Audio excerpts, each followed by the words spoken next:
السنة اللي فاتت اتعملت انتخابات في نقابة المهندسين، اترشح فيها هاني ضاحي المدعوم من حزب مستقبل وطني التابع لعبد الفتاح السيسي، وطارق النبراوي أحد المهندسين المشهود لهم بالاحترام والكفاءة والنزاهة. وعلى غير المتوقع استطاع طارق النبراوي أنه يفوز بمنصب نقيب المهندسين في هذه الانتخابات اللي تمت بنزاهة وشفافية رغم انحياز الدولة الكامل لمرشح الدولة هاني ضاحي اللي كان وزير نقل بالمناسبة. بدأ طارق النبراوي طول الفترة اللي فاتت ينقب عن الملفات المشاكل اللي في النقابة، طبيعة أي واحد منتخب بيحاول يصلح. أحد الإشكاليات اللي طلعت له إن في عدد كبير من خريجين كليات الهندسة في الجامعات الخاصة بيتم الاعتراف بيهم وإعطائهم عضوية نقابة المهندسين وهم غير أكفاء غير مؤهلين، فلقى أن القصة دي أحد الأشياء اللي ممكن تؤدي إلى تلويث سمعة مهنة الهندسة في مصر، فرفض ان اي حد من خريجي كليات الهندسه في الجامعات الخاصه يتم اعطائه عضويه النقابه. طبعا القرار ده اغضب كثير من المنتفعين داخل حزب مستقبل وطن اللي ليهم اذرع داخل نقابه المهندسين، وبالتالي مستفيدين من هذا الوضع بالرشاوى والمحسوبيات والوسايط وخلافه. فاصدر بعض المحسوبين داخل النقابه قرار انهم عايزين يسحبوا الثقه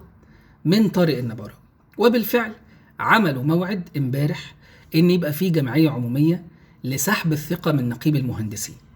وحددوا الموعد اللي هو امبارح يوم الثلاث اللي هو يوم عمل، علشان ما حدش يجي من المهندسين ومحدش هيجي بقى كل واحد هيكلف نفسه ويجي علشان يعمل جمعيه يحضر جمعيه عموميه. فقال لك اليوم ده كويس احنا نحضر الناس بتوعنا ونعمل الاجتماع بما اكتمل ونسحب الثقه من طارق النبراوي في هيئه ايه كأن احنا يعني بنعمل الشكل الديمقراطي ان الراجل احنا سحبنا منه الثقه. وعلى خلاف المعتاد والمتوقع حضر ما يقرب من 24 ألف مهندس من عموم محافظات مصر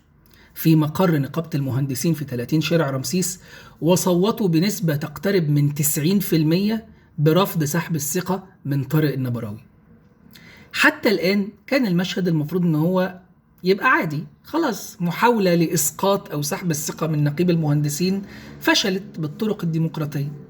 لكن لأنه هذا النظام لا يؤمن بالديمقراطية ولا يعرف معنى احترام الناس أصلا ولا إرادتهم،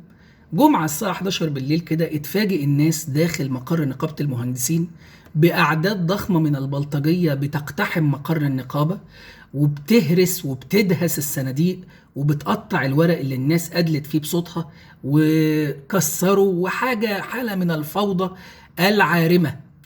اللي أعادت التذكير بمشهد موقعة الجمل إبان ثورة يناير. القصة دي إهداء لكل من ما زال مقتنع إنه في لسه حاجة في مصر اسمها الجمهورية الجديدة، أو إنه المشهد مشهد حوار وطني. يعني أقصى ما يمكن أن تفهمه في هذا البلد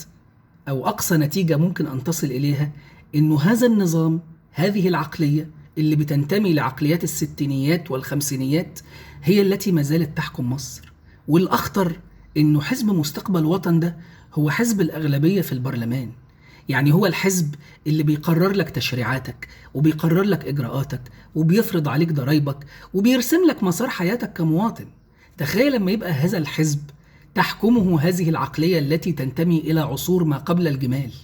تخيل هذا الحزب له بلطجية يريدون فرض رأيهم بالقوة على الناس، يعمل ديمقراطية يقول لك هنعمل ديمقراطية ونسحب الثقة، وبعدين لما يلاقي الديمقراطية مش جاية في صالحه يضرب كرسي في الكلوب على طريقة الأفراح القديمة ويضرب العرس الديمقراطي في مقتل، ويلا يا ابني انت وهو روح العب بعيد، ديمقراطية ايه؟ احنا هنخلص احنا الصناديق بمعرفتنا. هذه العقلية هي التي تحكم مصر حتى الآن بكل أسف.